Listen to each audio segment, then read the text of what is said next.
On this episode of the Bronze Metalist podcast, we talk about Decadent Perversity by DFC. Yeah, there we go. Let's call it that.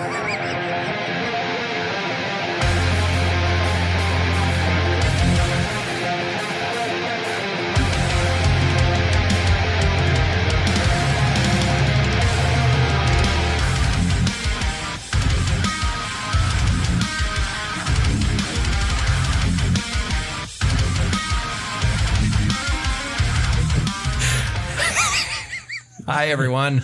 Welcome to another episode of the Bronze Medalist podcast. I'm Kale. I'm OJ. We're two professional broadcasters. We swear. We're professionals. We swear. We like metal. We like to talk about it. And today we are talking about a technical death metal band from Australia, abbreviated as DFC. And if you must know, the full title of the band is Death Fucking Cunt. Yes. Which is not as offensive in Australia or it the really United isn't Kingdom. as offensive in Australia or the UK as it is to US audiences. Sure. In some contexts in Australia, that is a term of endearment. Right. But they often go by DFC. Sure. And this is their second album. They've been around since 2007. Yeah, they had a long hiatus. The first album came out in 2009. They didn't make anything until this last year. Or was this 2023 or 22? 22, I think. This was 22. This is 22, okay. yeah. They didn't make anything that came out in that big gap. But yeah, they're kind of an interesting band. We'll talk more about them later. I don't know a ton about the band itself, but I think their style and their kind of take on things is kind of interesting. And just for the record, I didn't bring this band because of the name of the band. I know.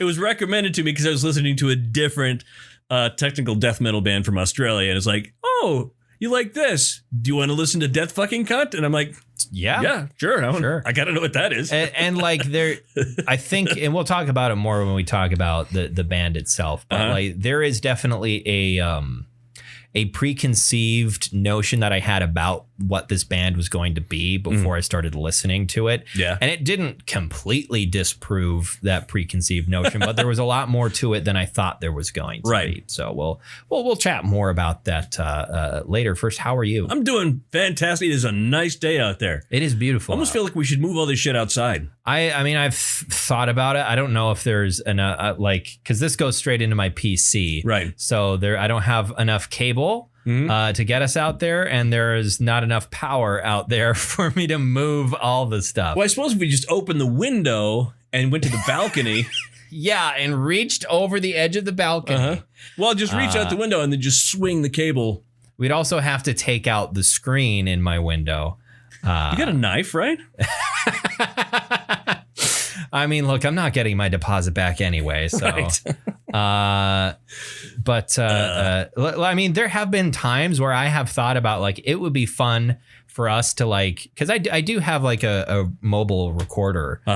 It would be fun for us to like take some of this stuff and some stands and like go down to the lake or something. Yeah, that'd be great. And like do a podcast on the shores of Lake Sakakawea.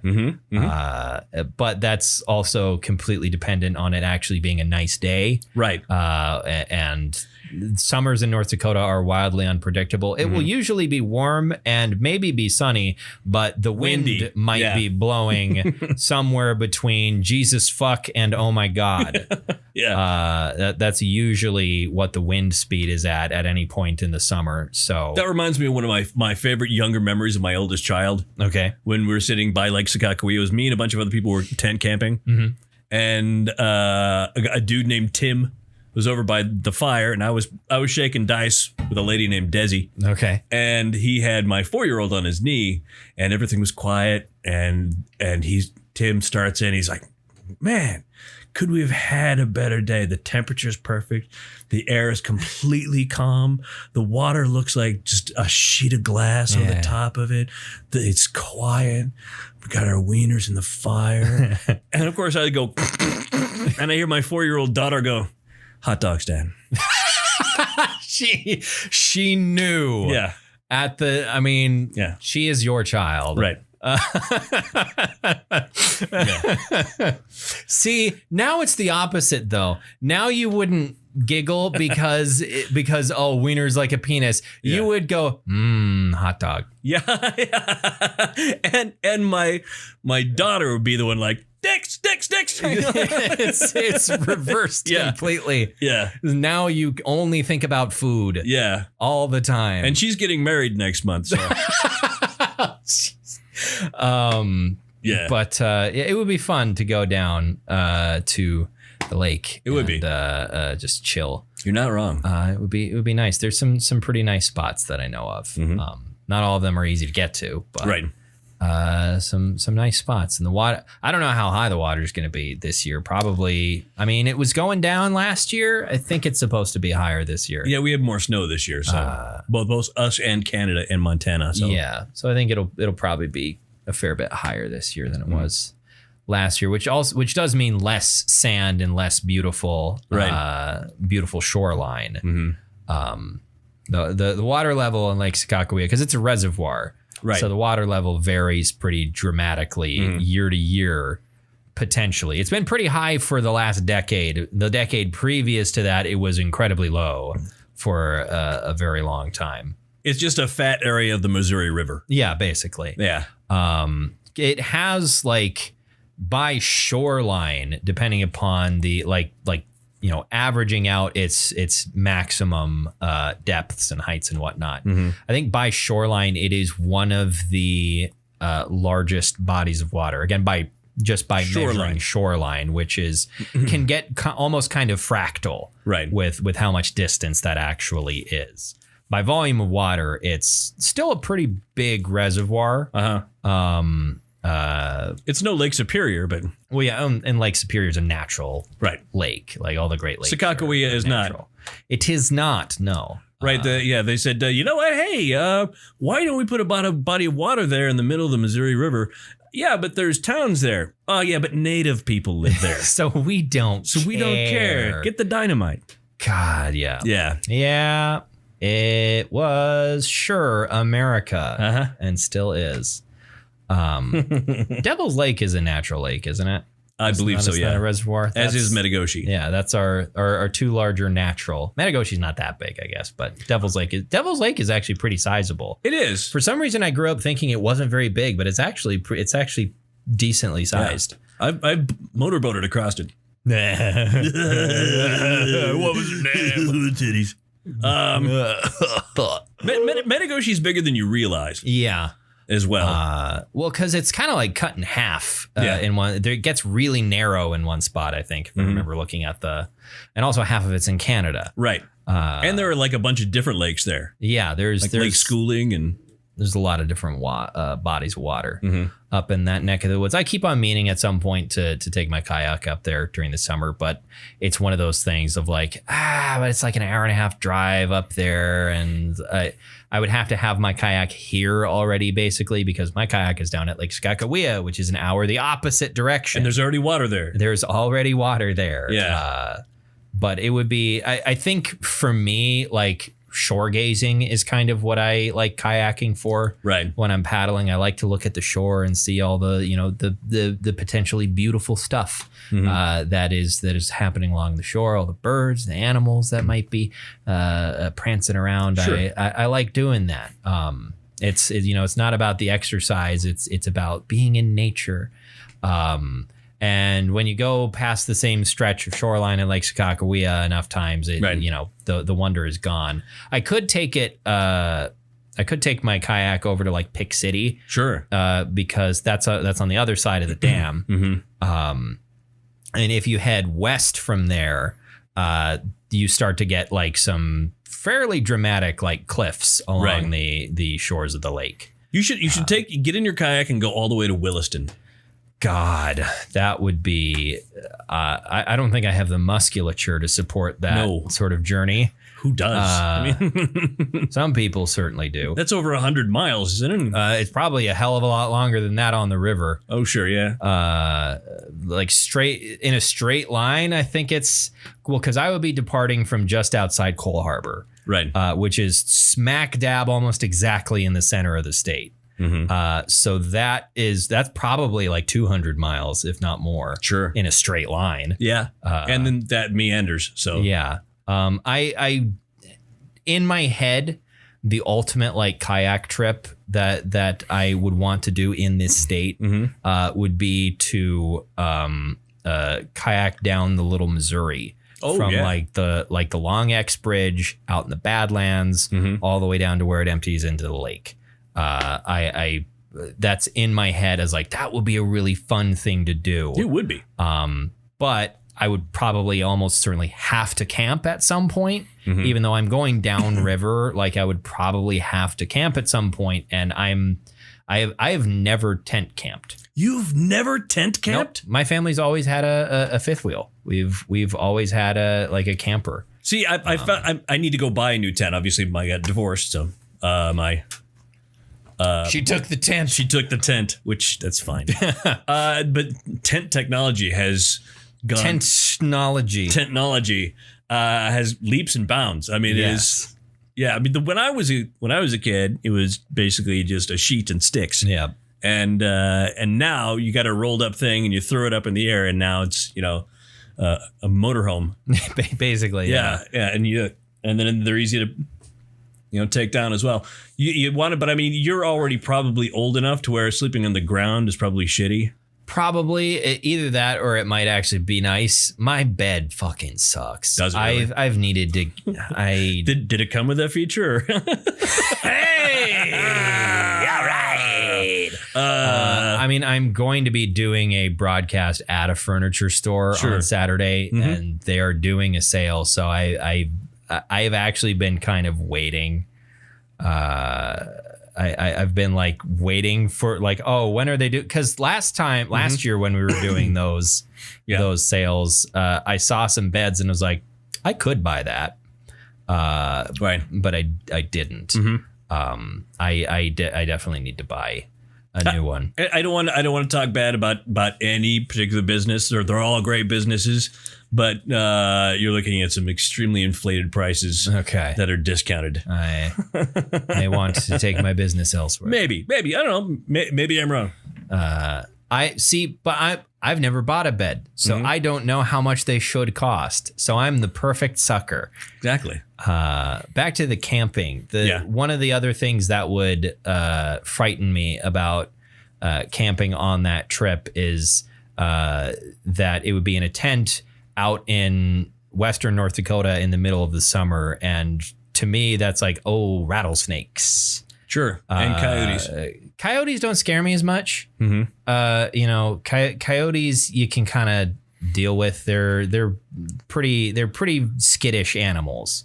Like coyotes don't really bother me all that much. Rattlesnakes, on the other hand, is something that I've never really had to deal with. If you're in a tent, you don't have to worry too much about rattlesnakes. I guess, rattlesnakes. Yeah. If you're at night and you got a fire going and you're cooking on your fire, they will not congregate toward a fire. Well, yeah, because it's overwhelming their senses because they partially see in infrared. Exactly.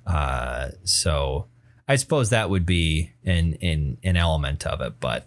It is one of those things where it's like I don't exactly know the legality of it for like some of the campsites and whatnot, but there is a very large part of me that's like I would want to bring a gun with me. Oh yeah. And even though we determined that rattlesnakes aren't that big a problem, bring snake shot. I mean, yeah, like I would want to bring some kind of gun with me. Yeah. I don't currently own a gun that would be feasible to bring with.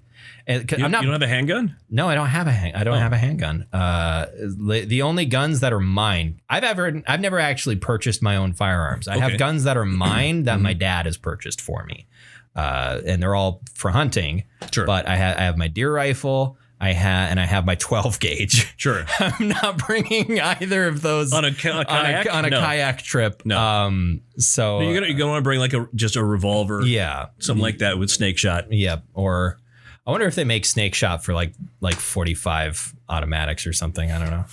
I'm sure they do. Actually, the last time I went bullet shopping with my dad, it was there's in Shields. ammo is insane. It is, but there was a whole aisle of just snake shot. Yeah. And it was like all the different calibers. Yeah. So I'm sure you're fine. In fact, my dad did that recently. What?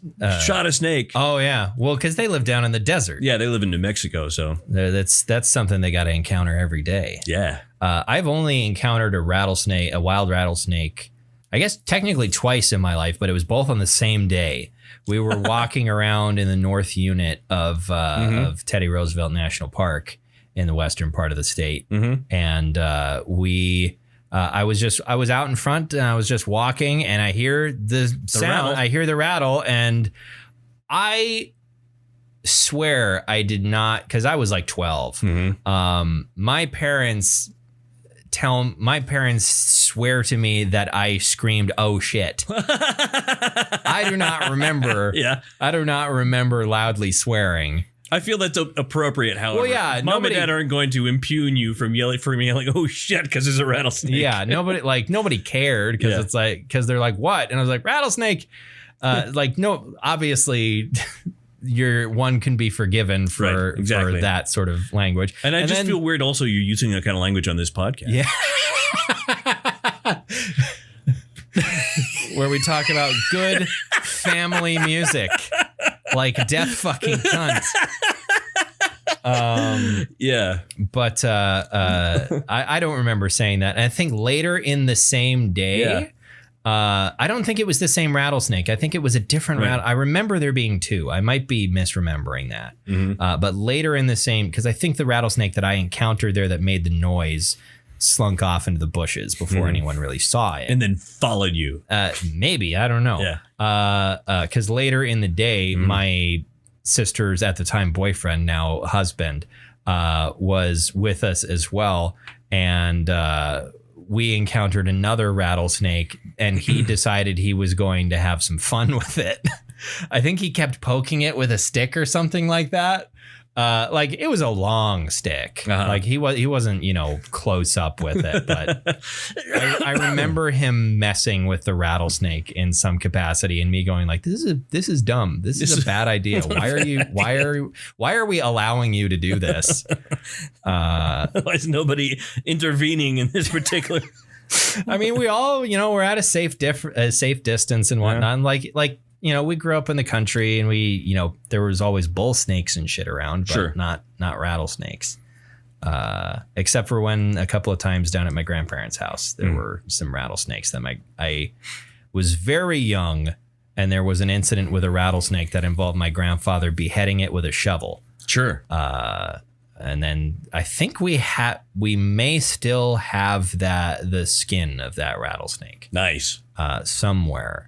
You ever eaten rattlesnake? I have not, no. It's good, actually. Never eaten snake at all. Really? Rattlesnake steak is actually pretty good. I've heard that snake, it's like, isn't snake kind of chewy, generally speaking? It's chewy, and just like everything else, it's a bit like chicken. Yeah, everything kind of tastes like chicken. Right, but they're just one muscle, so. Fucking alligator tastes like chicken. It does. I actually prefer alligator to chicken. I haven't had it in a really long time, but I remember liking it. Mm-hmm. I remember enjoying it. We were at a Joe's Crab Shack in Florida, and they had alligator bites, which was, breaded, fried little bits of alligator, like popcorn chicken, but made of alligator, and it was fucking delicious. I had something similar at a restaurant in Natchitoches. Where's that? Natchitoches, Louisiana. Okay. It's I was gonna say that sounded kind of Louisiana-ish. Yeah, it's where Jim Croce died. It's where they filmed the movie Steel Magnolias. Okay. Any other facts about Natchitoches?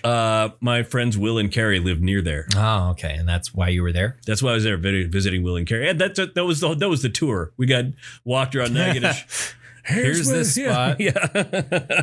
And here's the other spot, and those are the two things about this town. Yeah, I mean, it's a cool town. Is it? How big is it? I don't know what the population is. It's not huge. I mean, it's not Minot size. It's like, I feel like in the South, it can be kind of hard to tell how big certain places are because there's so many trees everywhere. Yeah. So things feel kind of broken up. Right. You don't see the whole thing the way you do with North Dakota. Yeah.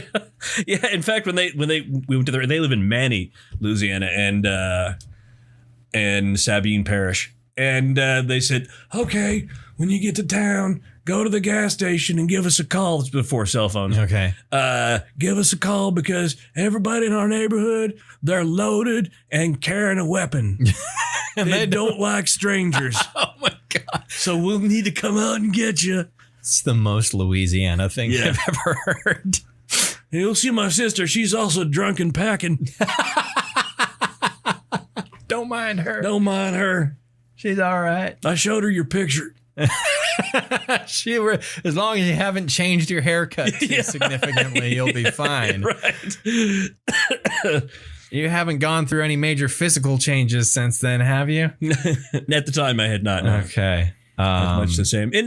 Speaking of food note, yes, I did what I said I was going to do. I'm trying to remember what you said you were going to do. I bought a juicer. Oh, you bought a juicer. I did. You absolute mad lad. How could you possibly justify this one? Yeah, I know.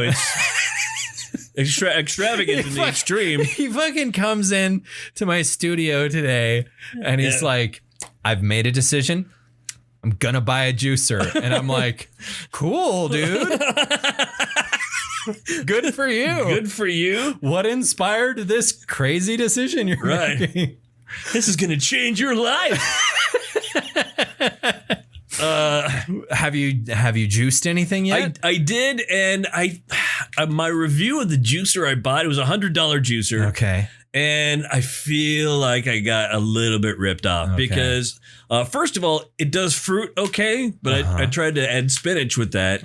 And it basically, I got like a thimble full of spinach juice, and when I went to go dig out the detritus, it was the spinach was mostly untouched. Okay. I mean, it was a good thing of juice, but ultimately with all the stuff I had to put in there and then ultimately scoop back out, it was like, man, this hardly fucking juiced anything. Yeah. And I spent a whole lot of money on these fruits and vegetables, but well, that's unfortunate. It was good though. The juice was good? The juice was good. I put a big glob of Greek yogurt in it and I stirred it around. Nice. I sat and I watched something narrated by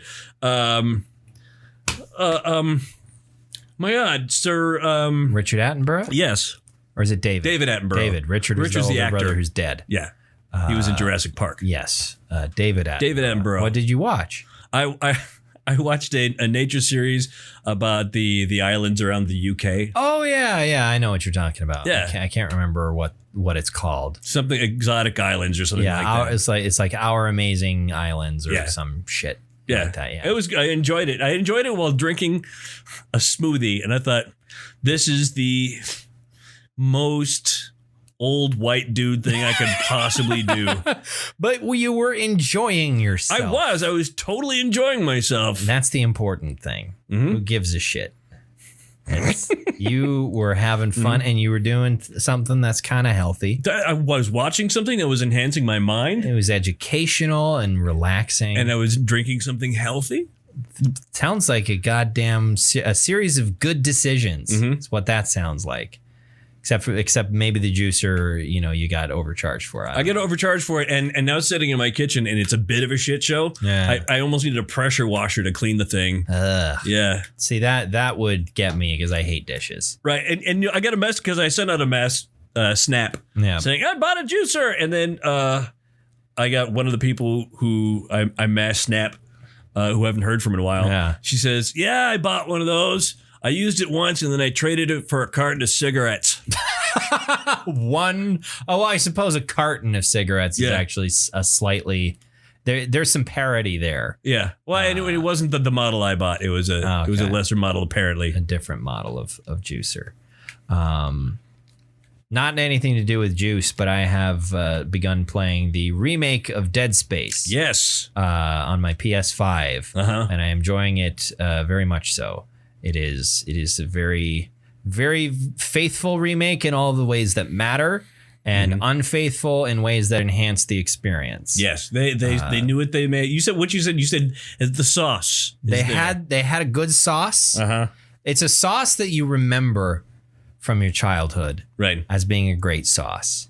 And then you whip up that recipe as an adult exactly as it was. And you go, couple of notes here in this sauce. It's a good sauce still. but there's a couple of notes I could do without. Because your palate, your palate improves. It evolves over changed. time. Yeah. Maybe you've discovered you don't like cilantro. Yeah. Or maybe you own a PS5 now. And playing a game from 60 years ago would be weird. So this sauce now, it's like it's all the same ingredients, almost all the same ingredients, but just better versions of those ingredients. It's like the original game. It was a good sauce, but it was all made with ingredients that you got at Walmart. Sure, right. The new game, an even better sauce, all made with ingredients you got at Whole Foods. Sure. And actually, from you got those ingredients using a small shovel.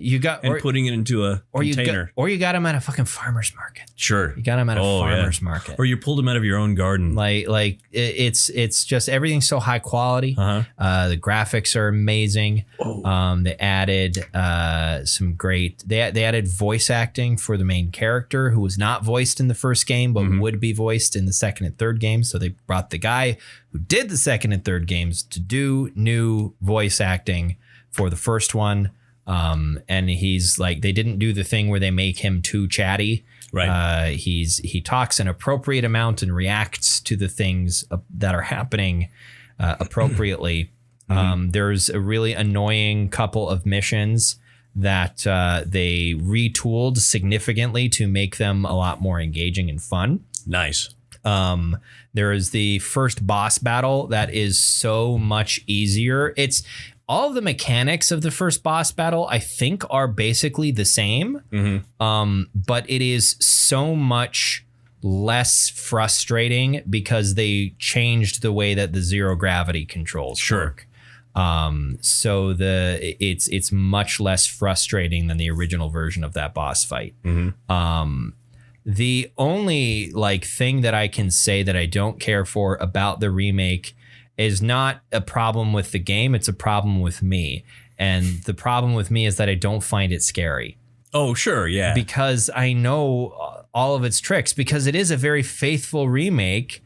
So I know what to do. I know that when you fight the necromorphs, you got to dismember them. You got to shoot off their limbs. Right. I know all of its tricks. Okay. Because it's the same game, those tricks haven't really changed. They still work. So it doesn't frighten me because part of fear is not knowing what to do. Right. And part of that tension is not knowing what's coming next. And I don't have all of the rooms memorized, and some of the rooms have changed a little bit.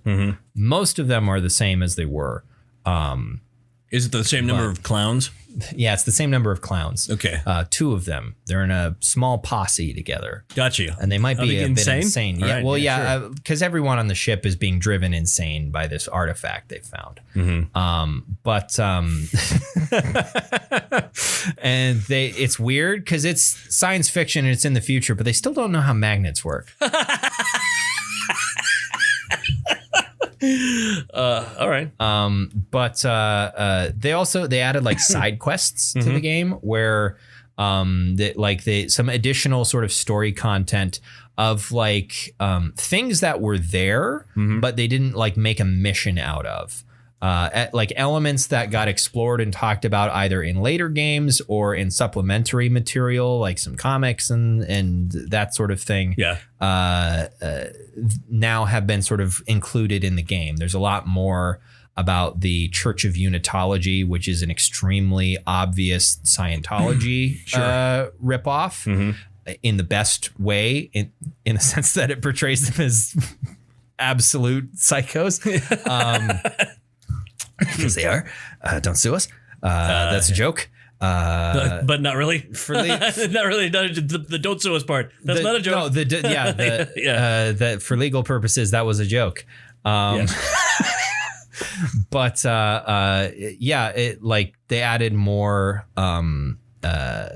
references and elements and audio logs and text logs that you can find, and dialogue related to certain side quests that kind of expand Isaac's character and the character of Nicole, who's his girlfriend that works on the ship that he's trying to find.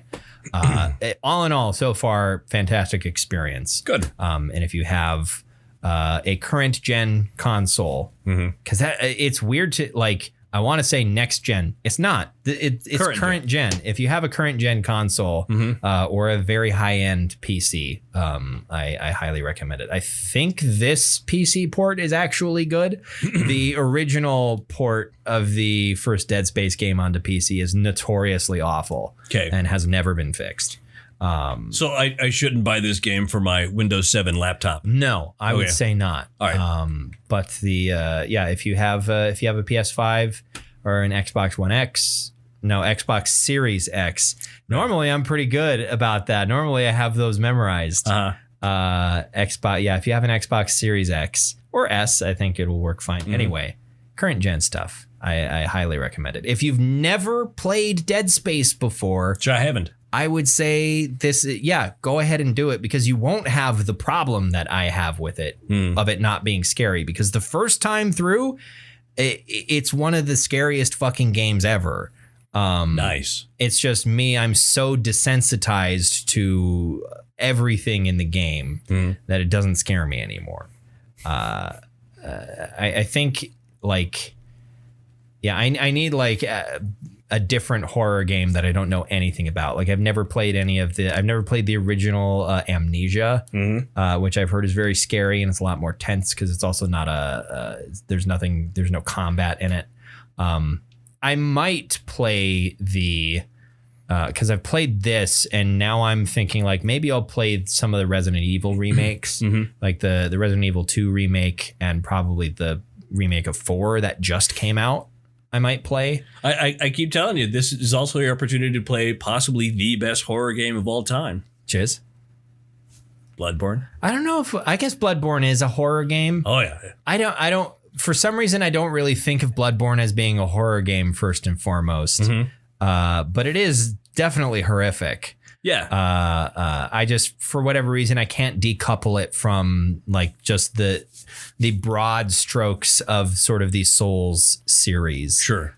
Which are all scary games at times. They all have quite a lot of horror injected into them. Because those are dark fantasy games.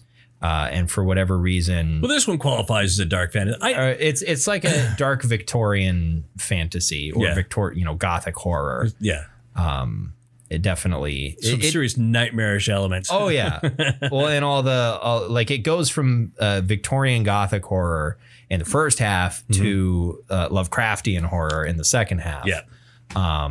So it's definitely a horror game, but for some reason in my mind it is first and foremost an action game. But yeah, it was really hard for me. I hardly got through. I didn't get to the Lovecraft portion.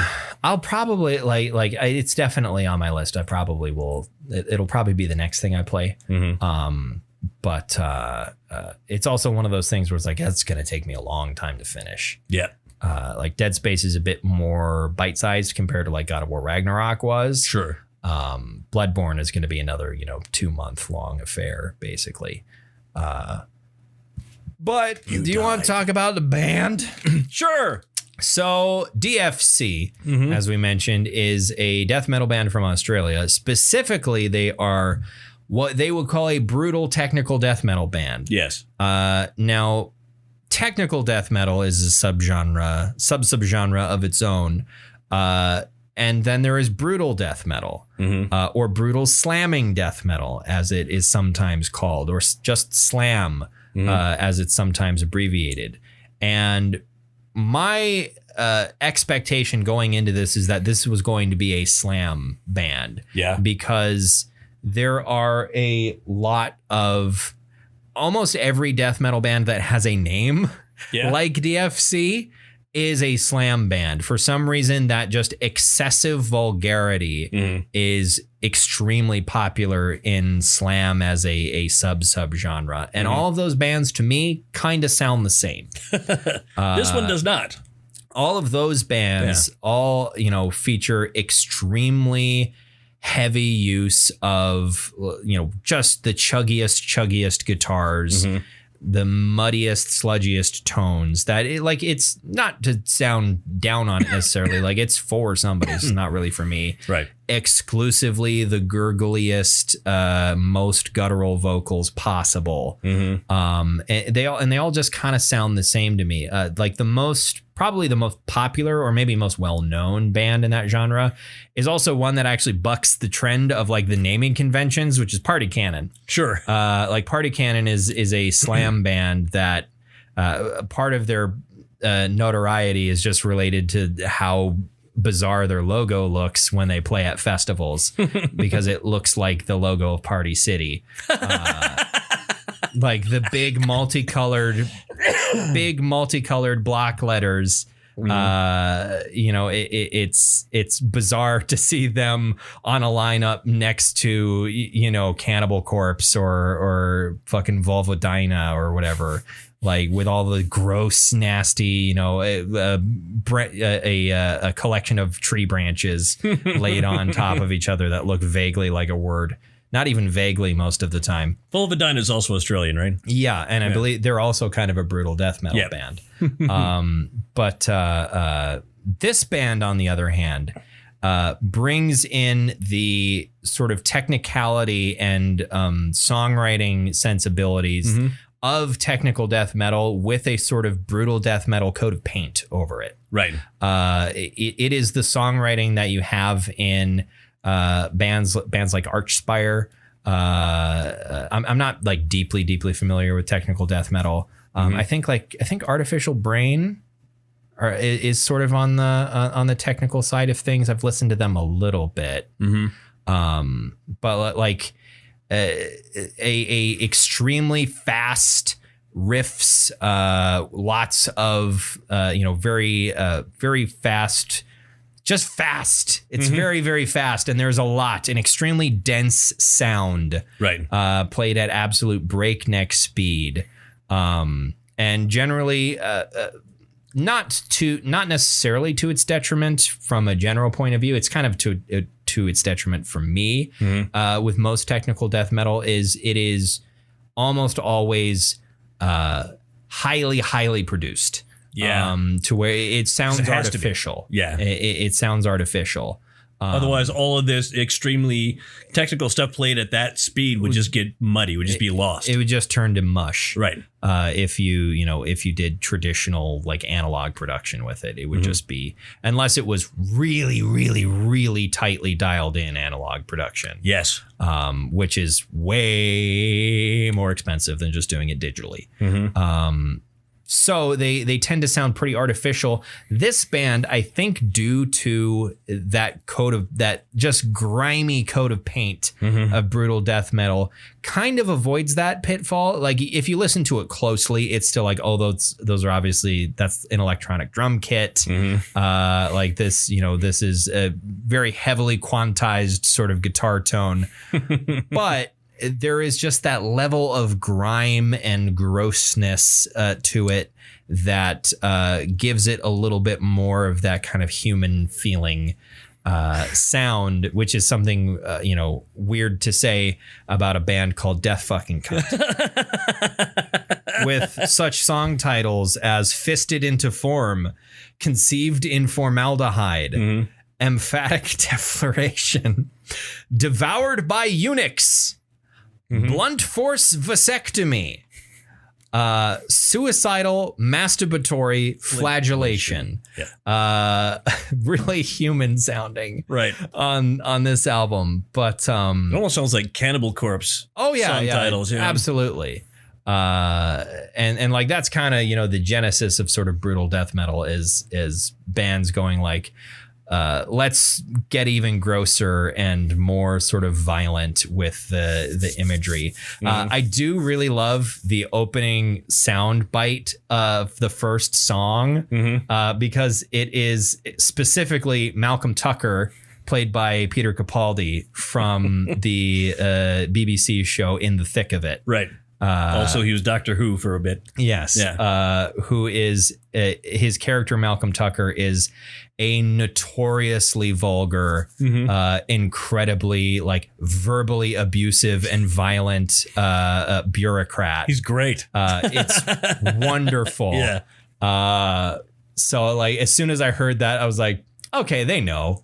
They're aware. I don't think anyone who does make like really brutal, gross death metal, I don't think there's any bands that are not self-aware that what they're doing is so vulgar and disgusting that it's silly. Right. I think almost every band that goes into that knows what they're doing. They're doing it on purpose. In fact, it's weird when you stumble across a band who takes it seriously. Because really? It's like I can understand taking seriously, the craft of doing it and the presentation and all that. Taking the music seriously. That's very important. But if you're taking the subject matter seriously, then that means you're a fucking psychopath. Yeah, there's something terribly wrong with you. Versus this, which is, all of the glee of a fucking weird French extremism movie. Right. Like it's all of the,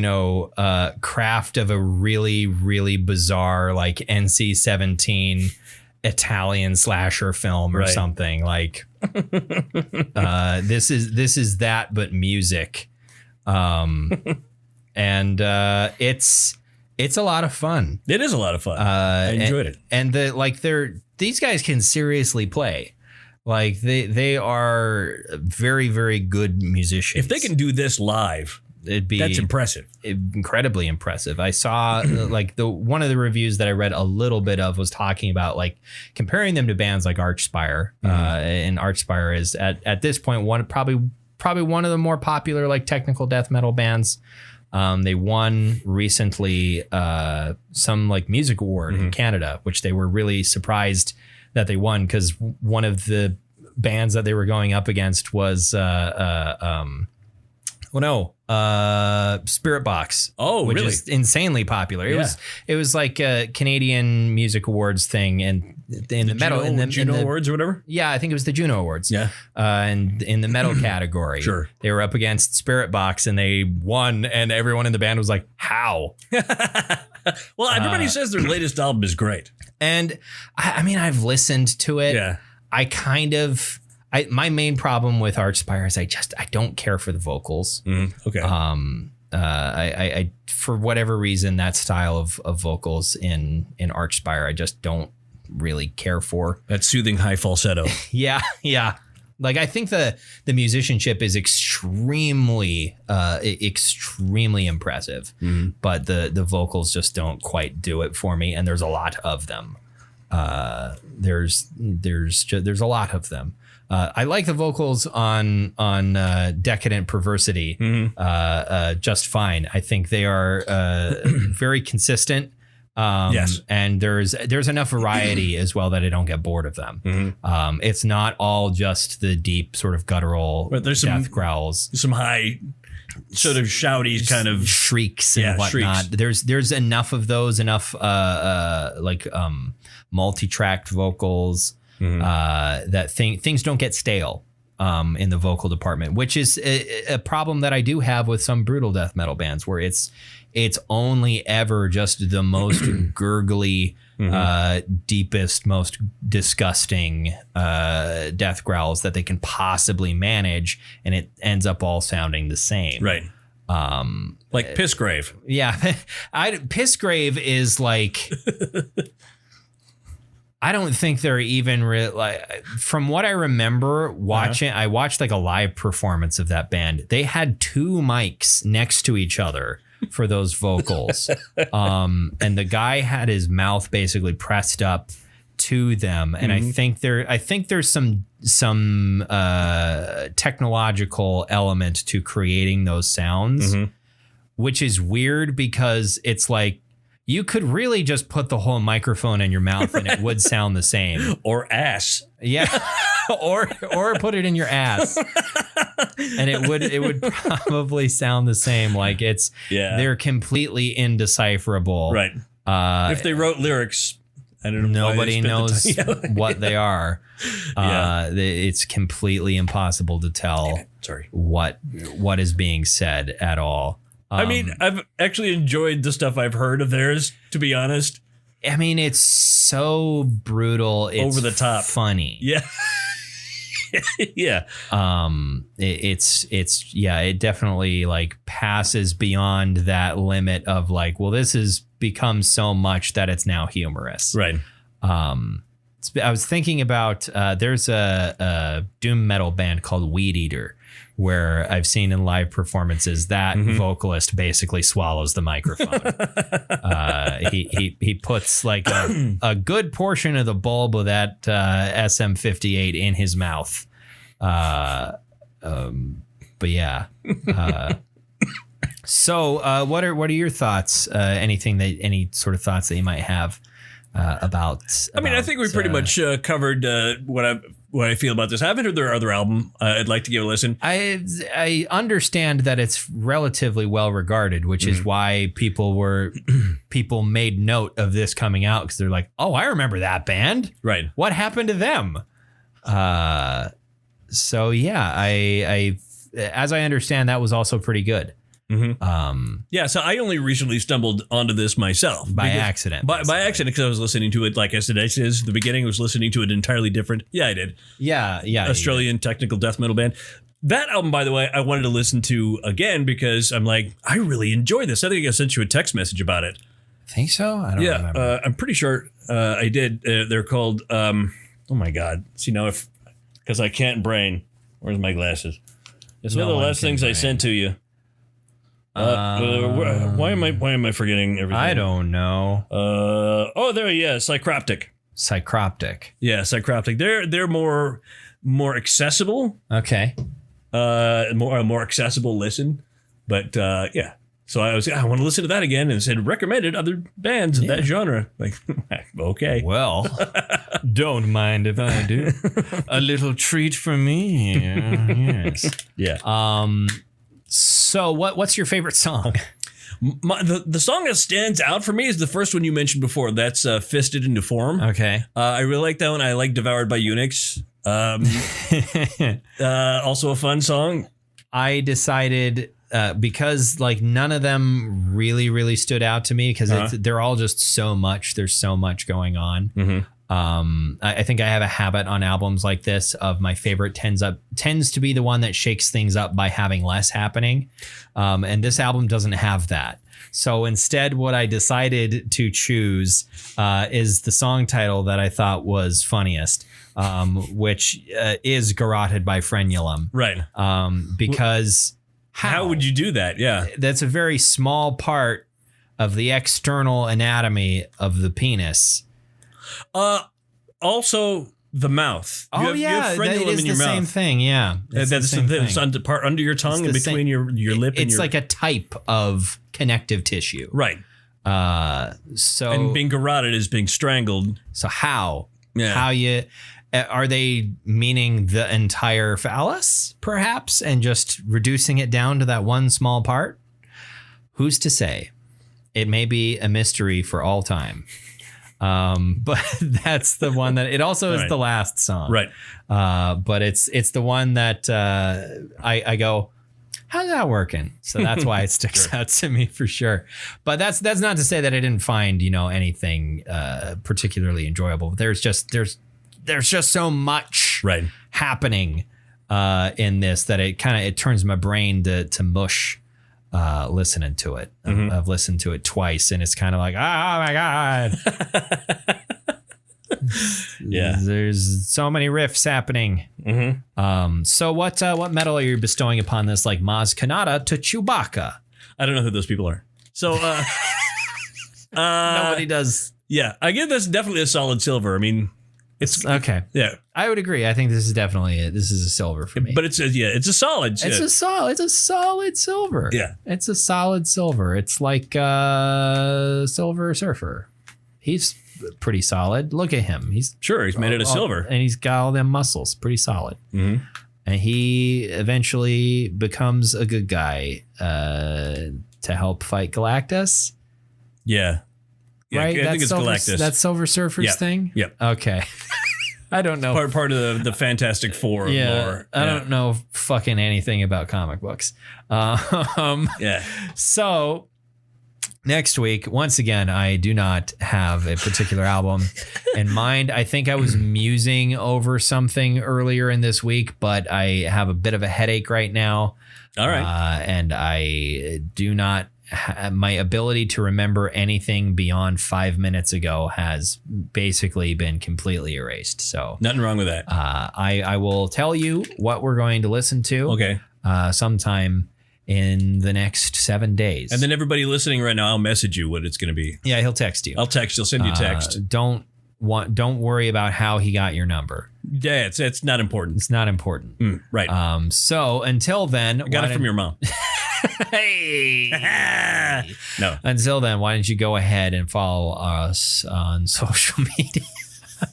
I became suddenly drunk there. That's awesome. Follow social media. Yeah.